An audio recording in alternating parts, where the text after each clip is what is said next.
மகாபாரத போர்ன்றது உங்கள் மனசில் நடக்கிற போர், வெளியே நடக்கிறது இல்லை. நீங்கள் நினச்சிக்கிறீங்களா இப்போ உங்களுக்குள்ள பெரிய போராட்டம் நடந்துக்குது இல்லை, நம்ம இப்படிக்கிறோமே அதை ஏற்றுக்கலாமா, அவனை குழப்பம் இருக்குதா இல்லையா, இல்லை குழப்பம் இல்லாமல் போய் சேர்ந்துருந்தாலும் சரி. இப்போ நான் பேசணும்னு ஒரு குழப்பம் ஏற்பட்டுற பார்த்தீங்களா, உள்ள போர் நடக்குது தான். அதான் மகாபாரத போர்னா வெளியே போய் அங்கேயும் நடந்ததெல்லாம் கிடையாது. குருஷேத்திர போர் எங்கே தான், புலன் 5 பூதம், அதுதான் பஞ்சபாண்டவர்கள். தத்துவம் 100. இந்த புலன்கள் தத்துவங்களை படிச்சுவிட்டு கத்தினுக்குது, புரிஞ்சுக்கிட்டீங்களா? உள்ள ஒரே போராட்டம்.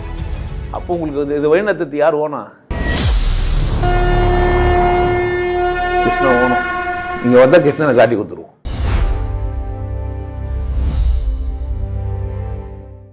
வணக்கம், நான் ஹரி, கோயம்புத்தூர்லேருந்து வரேன். ஒரு கடவுள் தேடிய ஒரு சின்ன பையன் தான் நான்.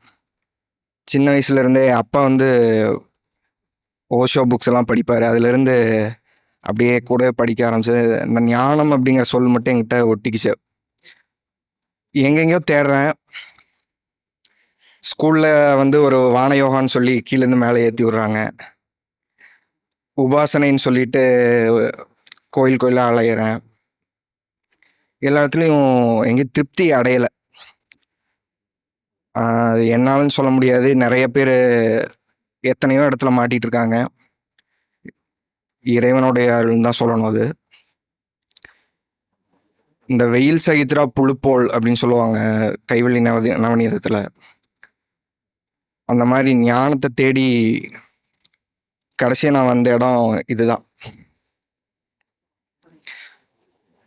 அப்பாவோட ஒவ்வொரு பேச்சும் ஆணித்தரமாக இருக்கும்.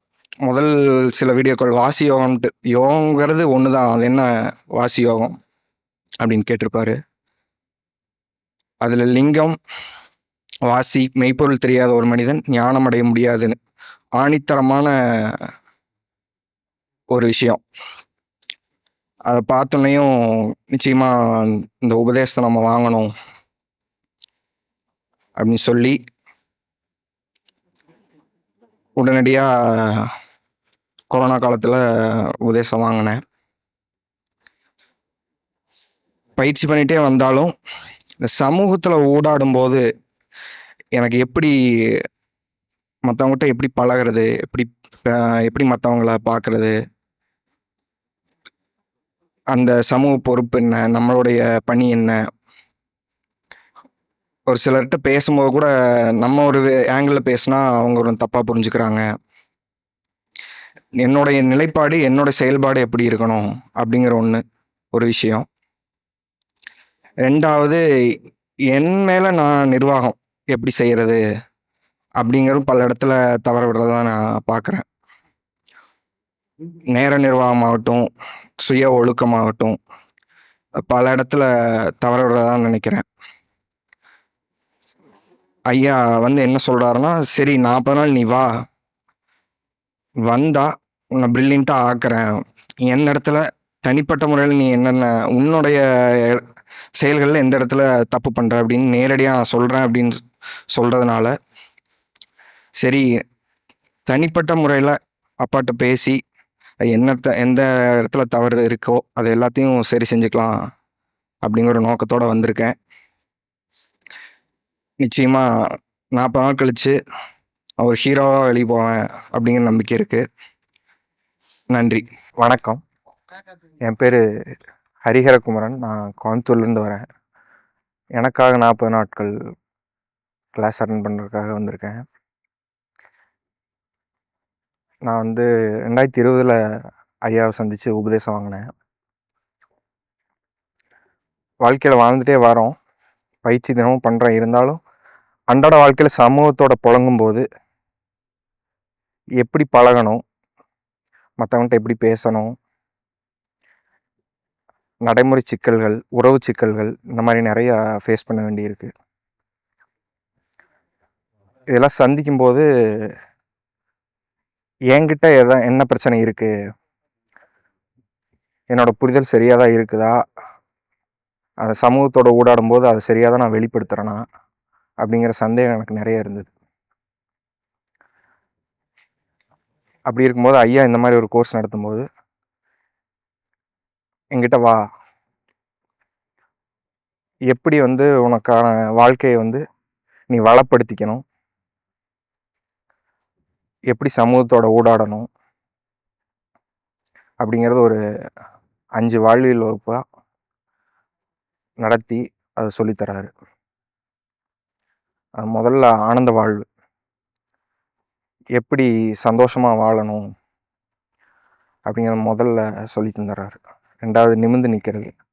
சமூகத்தோட ஊடாடும்போது ஒவ்வொருத்தரும் தாழ்வு மனப்பான்மைக்கு உள்ளாக்கிடுறாங்க, சுற்றி இருக்கிறவங்க, சொந்தக்காரங்க எல்லாமே. அங்கே எப்படி நிமிர்ந்து நிற்கிறது அப்படிங்கிறத சொல்லி, பார்த்து பழகுங்கிற வகுப்பில் ஒவ்வொருத்தரோடையும் எப்படி அளவறிஞ்சு பழகிறது அப்படிங்கிறத சொல்கிறாரு. 3வது ஊக்கம் அது கைவிடல். ஒரு மனிதனுக்கு மிக முக்கியமானது ஊக்கம்தான், அதை என்றைக்குமே கைவிடக்கூடாது அப்படிங்கிற சொல்லி தந்து, அது எப்படி கடைபிடிக்கிறது அப்படிங்கிறத, என்னென்ன குற்றங்கள் அன்றாட வாழ்க்கையில் நடக்கும் அப்படிங்கிறத சொல்லி தந்து, அது இல்லாமல் எப்படி எப்போதும் உற்சாகமாக இருக்கிறது அப்படிங்கிறத சொல்லித்தராரு. கடைசியாக காலம், இந்த காலத்தில் நாம் எப்படி வெளிப்பட்டிருக்கிறோம், இது எப்படி சிறப்பாக பயன்படுத்தி நம்ம செம்மையாக நம்ம வாழ்க்கையை கட்டமைச்சுக்கணும் அப்படிங்கிறத சொல்லி நிறைவுபடுத்திடுறாரு. ஒரு மனிதனுக்கு இறுதியாக புரிய வேண்டிய ஒரு கல்விங்கிறது தான் இந்த 40 நாட்கள், எனக்கான 40 நாட்கள்ங்கிற முறைசாரா கல்வி. இது வீட்டில் வாழ்கிறோம், அப்பா அம்மா சொந்தக்காரங்க எல்லாமே அவங்க ஒரு தேவை நிறைவேற்றிக்கிறதுக்காக நமக்கு அட்வைஸ் பண்ணுவாங்க. இங்கே அப்படி இல்லை. என் செயலில் என்ன தவறு இருக்கோ அதை நேரடியாக சுட்டி காட்டி, எவ்வளோ அழுத்தமாக சொன்னால் எனக்கு புரியுமோ அதை எந்த பாரபட்சமும் பார்க்காம எனக்கு சுட்டி காட்டுவார். அதுக்காக தான் வந்தேன், அதில் நான் நிறைவும் அடைஞ்சிருக்கிறேன். இந்த வாய்ப்பு கொடுத்ததுக்காக குருவுக்கும் இறைவனுக்கும் நன்றி சொல்லிக்கிறேன். ரொம்ப நன்றி. அனைவருக்கும் வணக்கம். நான் ஹரிஹரகுமரன், கோயம்புத்தூர்லேருந்து வரேன். எனக்கான 40 நாட்கள் வகுப்பு அட்டன் பண்ணுறதுக்காக வந்திருக்கேன். இந்த வகுப்பு என்னென்னா, திருக்குறளில் கற்க கசற கற்பவை கற்றபின் நிற்க அதற்கு தக, இதுதான். இதை முழுசுமாக புரிஞ்சுக்கிறது தான் இந்த 40 நாள் வகுப்பு. கற்றுக்கிறதுல கசடு இருக்குது அப்படின்னு யாருமே சொன்னதில்லை. அப்போ தான் சொல்கிறாரு, இந்த சமூகத்தில் தெரிஞ்சோ தெரியாமையோ நானும் பல விஷயத்தை கற்றுக்கிறேன், தெரியாமையும் பல விஷயங்கள் உள்ளே போயிடுது. அது என் வாழ்க்கையில் கொண்டாட்டத்துக்கும் சுதந்திரத்துக்குமே தடையாக இருக்குது நிறைய இடங்களில். அதையெல்லாம் எப்படி நீக்கிறதுன்னு தெரியாது. அது கசரு நீங்கள் ஒரு மனிதன் இருந்து சொல்லி கொடுத்தாதான் அது சாத்தியம். இங்கே 40 நாளில்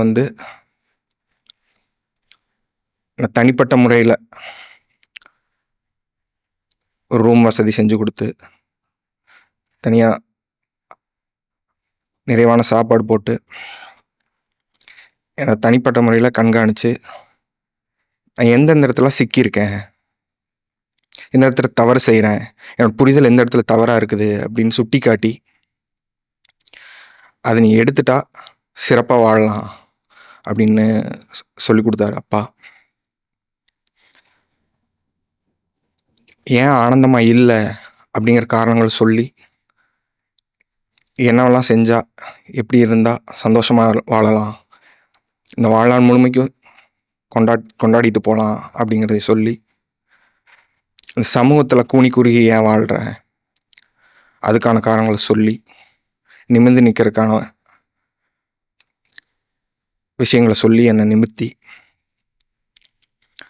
பார்த்து பழகணும். இந்த சமூகத்தில் எப்படினாலும் தேவையற்ற விஷயங்கள் என்னோட போயிடும் மற்றவங்களோட பழகும்போது.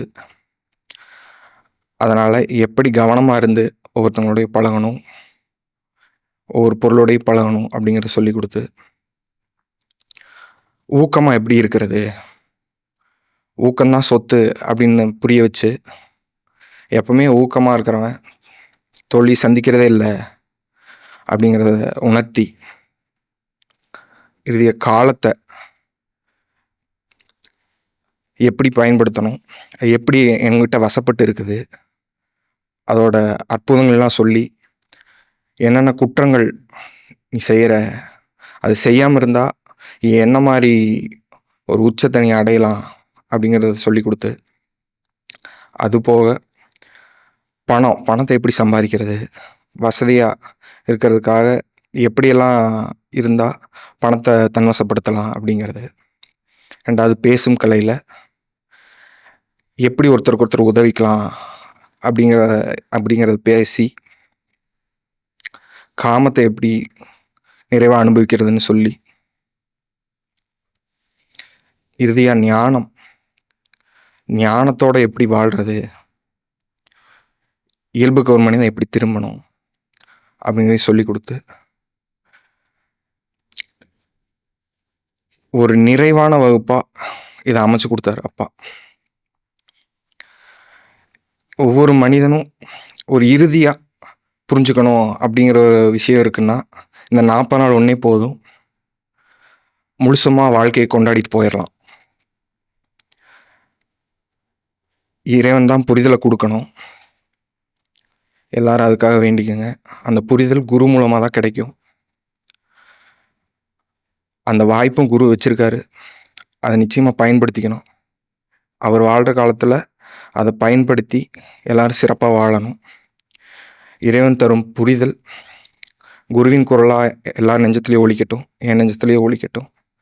இந்த வாய்ப்பு கொடுத்த குருவுக்கும் இறைவனுக்கும் நன்றி சொல்லி விடைபெறுகிறேன். நன்றி.